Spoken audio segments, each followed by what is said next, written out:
This is it, the end of Daredevil Born Again, episode 9, and the third episode that's a completely new thing.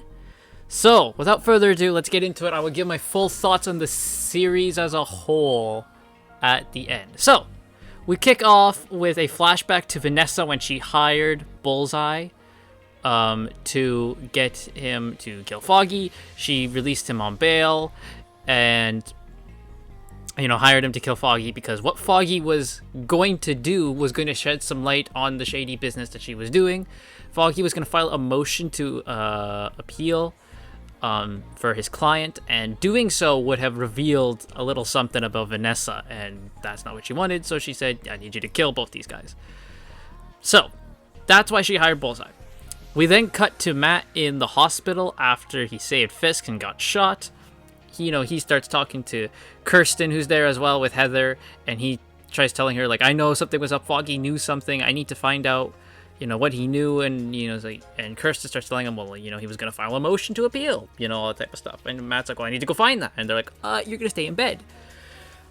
So he has a bit of a disagreement with Heather about just everything, right? Because, she's all for Fisk, he's not for Fisk type of thing, right? So, Fisk orders to seal the city, right? He wants to cut it off. We're going to cut it off. We're going to seal the city down. And obviously the commissioner's like, you can't do that. But Fisk is like, I'm the mayor, damn it. I can do what I want. Fisk then orders British Wesley, or Buck, as he's called. He's British Wesley. He's like, how's Matt? And he's like, oh, well, Mr. Murdoch is stable. And he goes, huh. Well, if Mr. Murdoch were to succumb in his wounds to the hospital, So Buck is then sent to go kill Matt. He tries to kill Matt because Fisk cuts off the city's power, because this is all part of a ploy that he's going to do later. So he cuts off the power to the city. Everyone's in dark. Everyone starts, rioting and looting and all that type of stuff. And while the power is out, Buck uses this as the opportunity to go and kill Matt. So he tries to go into Murdoch's hospital room and, inject him with something or put something in, his IV bag. But Matt's not there anymore. Matt's left. Matt went back to his home. So Matt goes home, and Frank Castle's there. And Frank tells him, the task force, they're on their way. And Matt's like, yeah, I know. So the two get dressed up, and Matt, as Daredevil, he and Punisher beat the cops who storm Matt's house. It's an ambush. They beat up the cops. It's worth noting that Matt is just knocking them out, but Frank is killing them all. And it's brutal killing, too. He's, taking his hatchet to them and shooting them in the face and slitting their throats, doing Punisher stuff. And Matt finds the cop who killed Hector. And he's thinking about killing him, but Matt goes, no, it's not, I shouldn't do it. It's not worth it. And he and Punisher get into an argument about this. Matt hears a grenade. They both jump out, and they both jump out of Matt's house. Matt takes him to safety with his grapple billy club. Because his clubs have a line attached to them, right? So he uses that to get them safely to the ground. And where they meet Karen. Finally, Karen Page is back in the show. She was in episode 1, and she hasn't been seen since. Finally, Karen Page is back. Oh my god, it's been freaking forever. So Karen then reveals to Matt that, she asked Punisher to look after Matt. They go back to Punisher's hideout, and that's where they get stitched up, and Matt lets Karen in on what he found out, and he and Karen decide to go to storage and find Foggy's stings they packed away. Punisher is not going to go because he doesn't care. And he hears over a radio that he stole from one of the task force guys.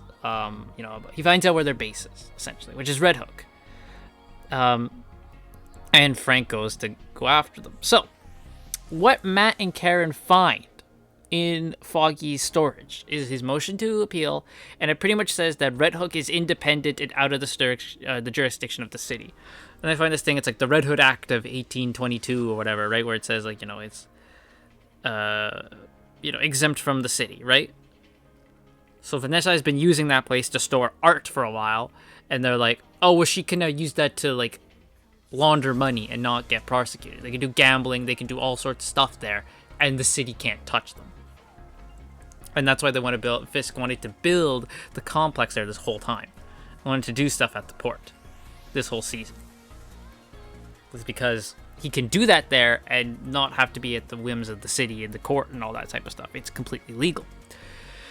So, Punisher goes to Red Hook, and he beats up, he just kills a bunch of the task force, and they're brutal, again, brutal deaths. He throws his hatchet in guys' heads, slits their throats. I will say, funny how the one female on the task force, he just knocks her out. But the rest of them the men get killed. They overwhelm him because, numbers game and all that. They eventually knock him out, they tie him to a chair, and they ask him to join. And Frank, of course, just calls them a bunch of clowns, and they beat him unconscious.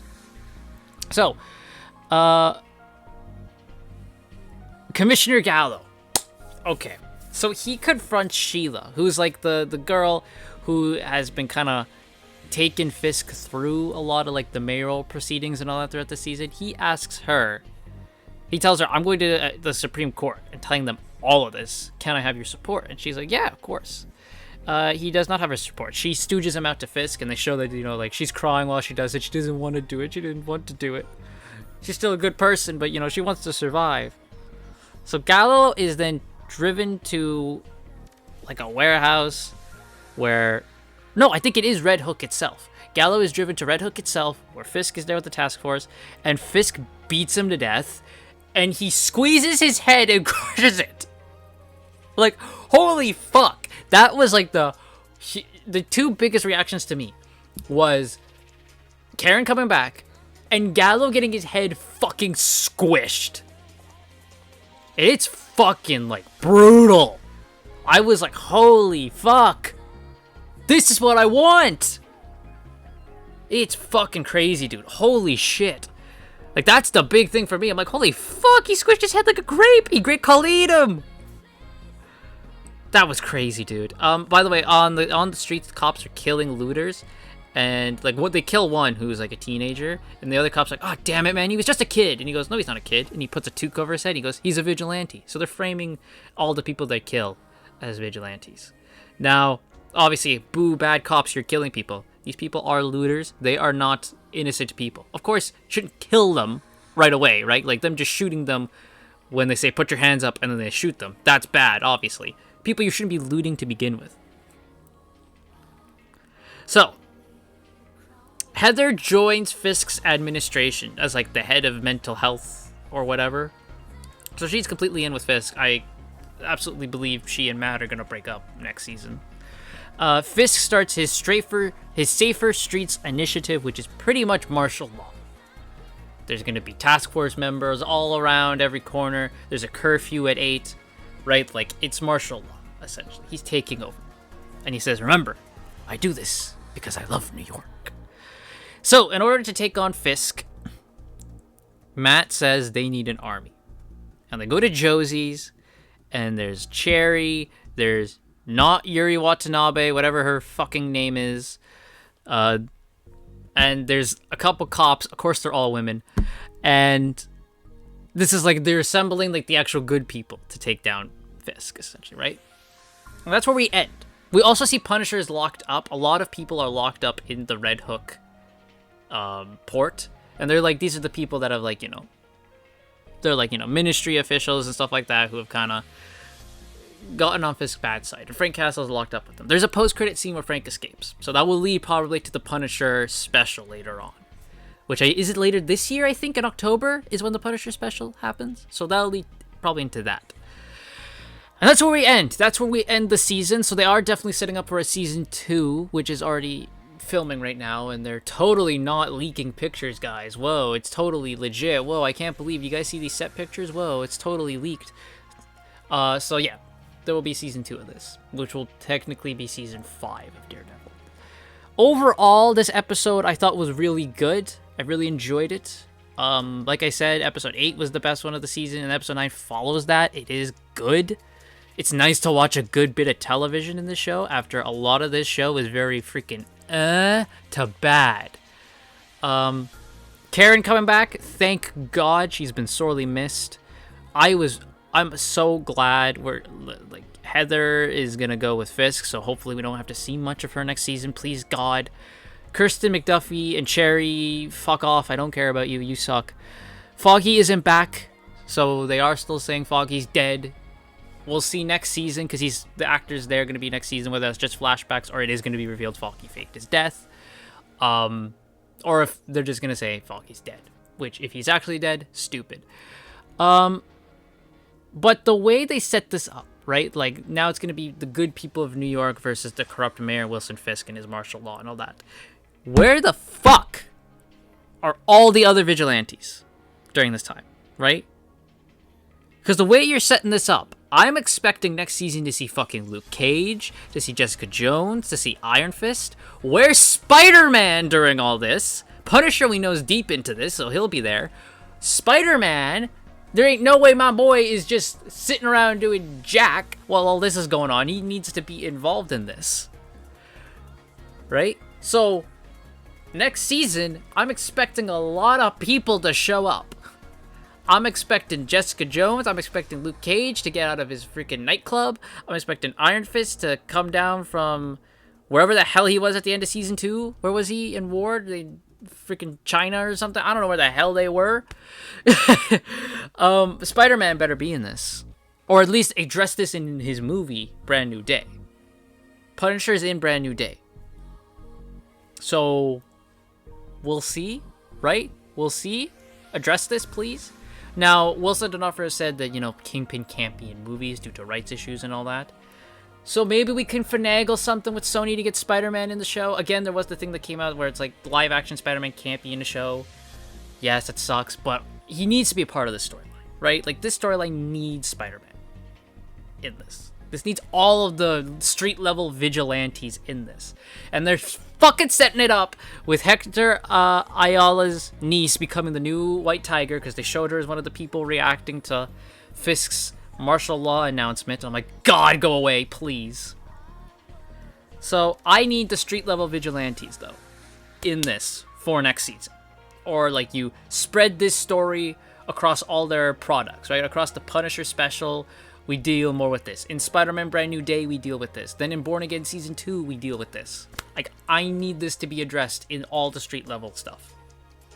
Especially Spider-Man. Where's my boy? So that's the episode. As a whole, 8.5 out of 10. It gets an extra half for the guy getting his head squished like a grape. That is awesome. As a whole, if I'm to rank Born Again with the other seasons of Daredevil, this is very easily the weakest. Season 1, I gave like a 9. Season 2 was an 8.5. Season 3 was an 8. I would put this at a 6. Because while the last 2 episodes are really good, and the beginning has good stuff in it, there's just a whole lot of crap in the middle that didn't need to be there. That really didn't need to be there, and has allegories and analogies in there that, or I could pick it out. You're not being fucking subtle. I can pick the shit out. And that it makes me just roll my eyes and go, you have not learned a goddamn thing. But again, a lot of that stuff was previous Born Again. And like these last 2 episodes have been the new vision, which is much better. So there does get leeway with that, but I'm still going to give it a 6. Right? If I was to rate this story on episode 1, episode 8, and 9, we're talking like I said, like an 8.5 out of 10, maybe. But with all that other stuff, that lowers it down significantly to a 6. So it's a 6 out of 10. It's better than like every other Disney Marvel show. Right? Like, this is better than your fucking She-Hulks, than your Agathas, than your Echoes, than your Falcon Winter Soldiers, and your WandaVisions. This is probably the best Disney Plus Marvel show they've done. It really is. And the fact that they had to stop halfway through, scrap it all, and restart it just to get the best one is a damning indictment. Now, I am hoping that with these showrunners now sticking around for season 2, the entirety of season 2 is like these last 2 episodes and is really good. I want this to be good, right? So I have hopes for season 2. I am a spring chicken, right? Like, how dare me? Oh, you sweet summer child, how dare you do this? You know, how dare you have hope? I have freaking hope, man. I want Daredevil Born Again Season 2 to be like these last 2 episodes and just be really good. I really do. But as it stands, Season 1, 6 out of 10.